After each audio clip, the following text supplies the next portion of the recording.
Welcome to the Deep Dive. Today, we're digging into something that feels, well, incredibly relevant right now. Navigating protests in this very digital age we live in. Absolutely. You see it everywhere, right? Nationwide protests and our lives basically lived online. Exactly. So when you decide to step out to exercise your rights, how do you actually protect your digital self, especially when the tech landscape keeps, shifting so fast? It's a huge question. And this deep dive, it's really about exploring how you safeguard your privacy and security, specifically at a protest. We're kind of framing it as a necessary update for the age of surveillance. Yeah, the age of surveillance. That feels right.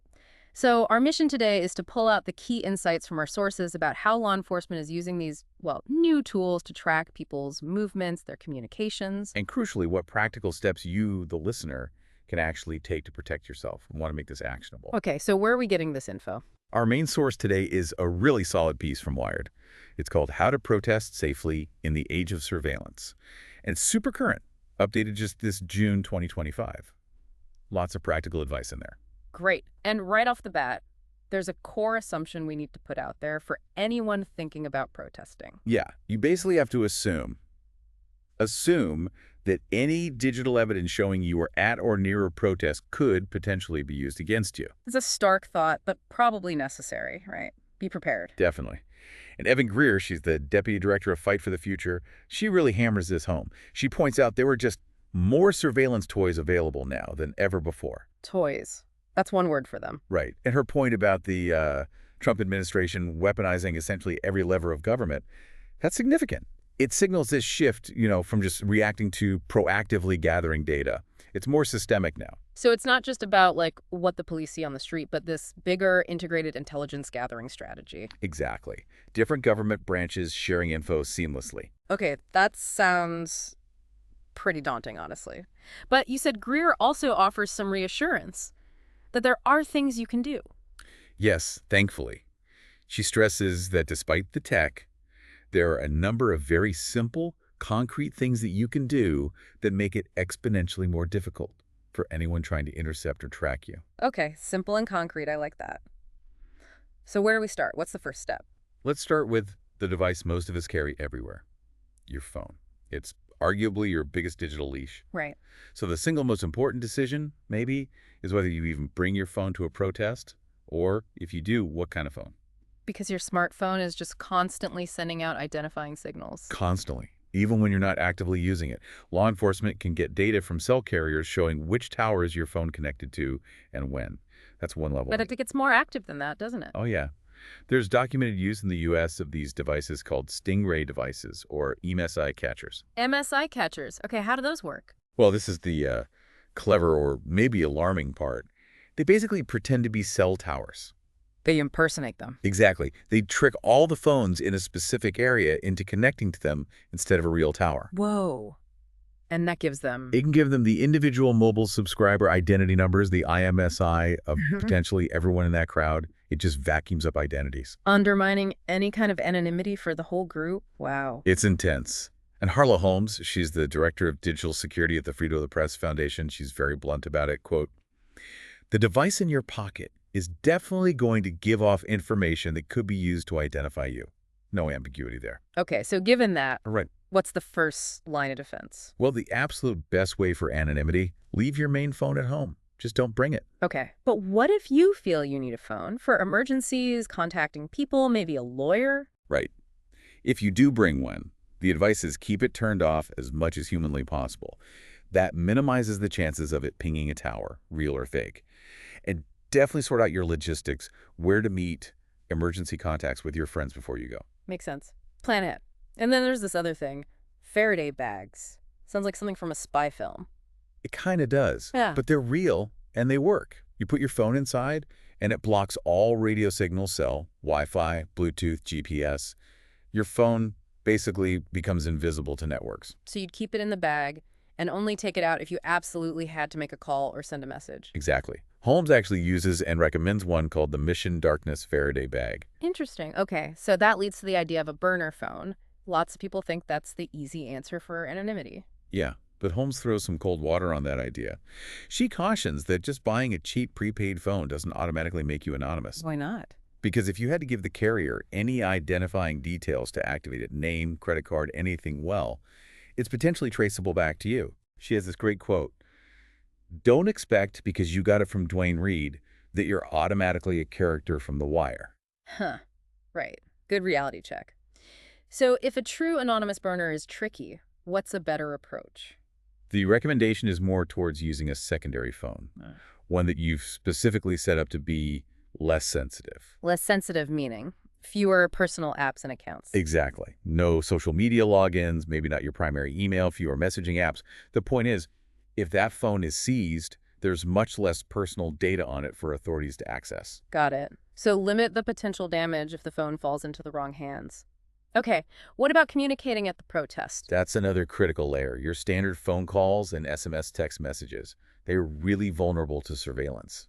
Easy to intercept. So you need encryption. End-to-end encryption, specifically. That means only the sender and the intended receiver can actually read the messages, not the company providing the app, not anyone sniffing the network traffic. And Signal comes up a lot here. Yeah, Signal is often highlighted. It has, quote, perhaps the best and longest track record for secure end-to-end encrypted messaging and calls. And it has that disappearing messages feature, too. Right.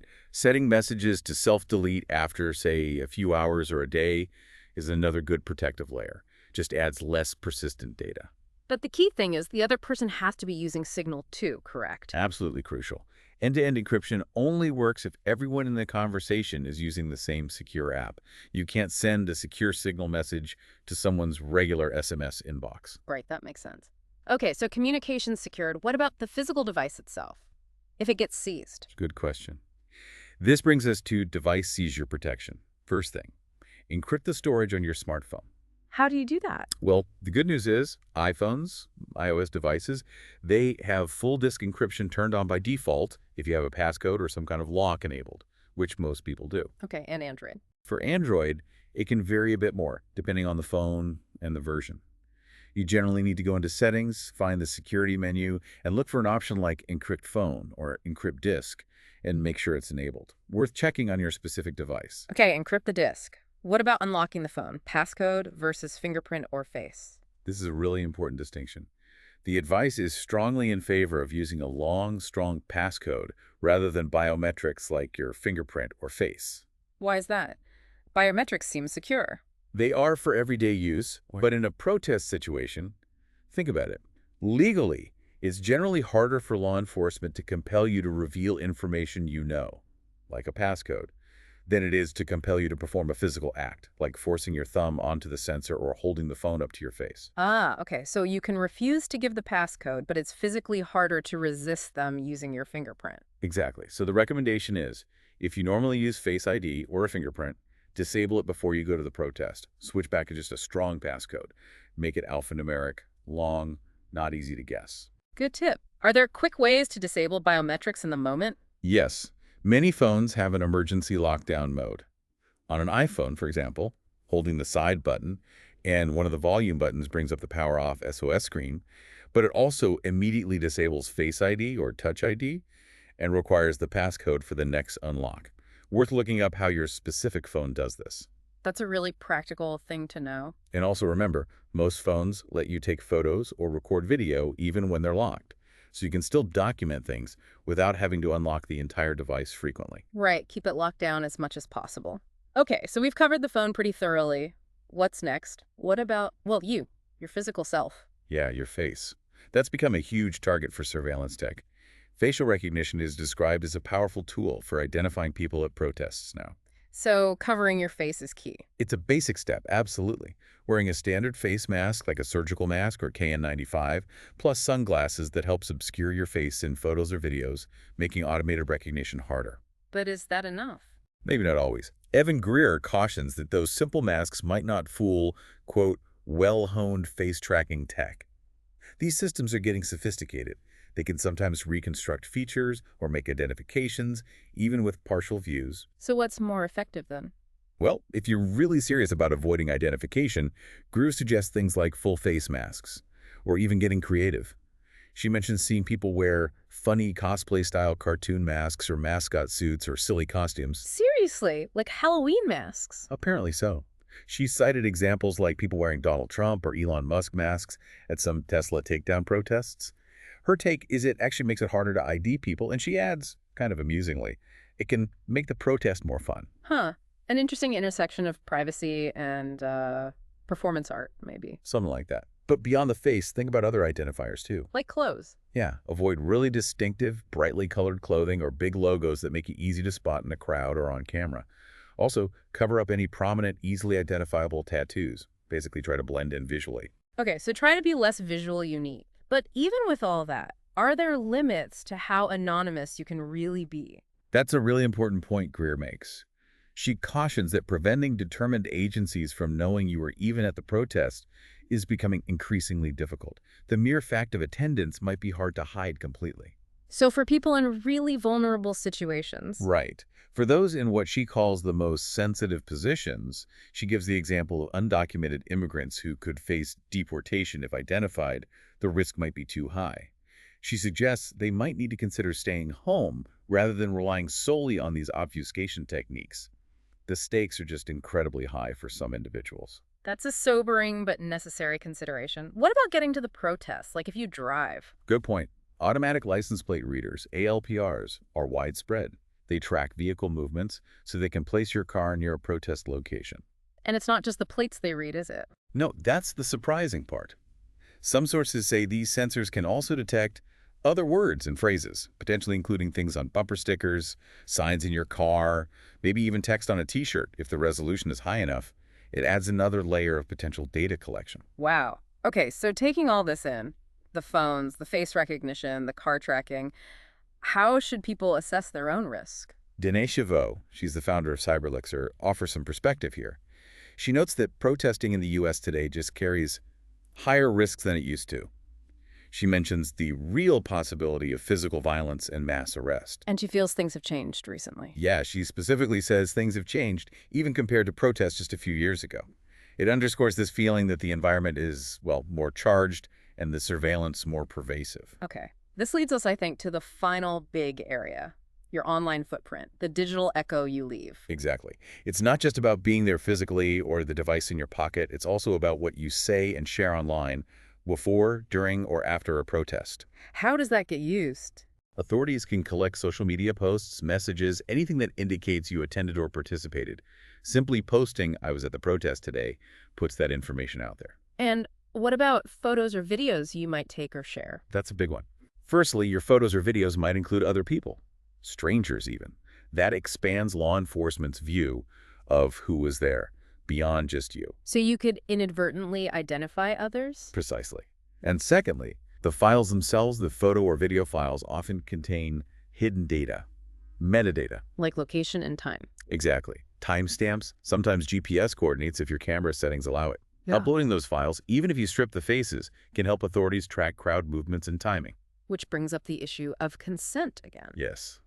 The strong advice is always get permission from fellow protesters if their faces or other identifying features are clearly visible in photos or videos you plan to share. And live streaming, that seems even riskier from that perspective. It is.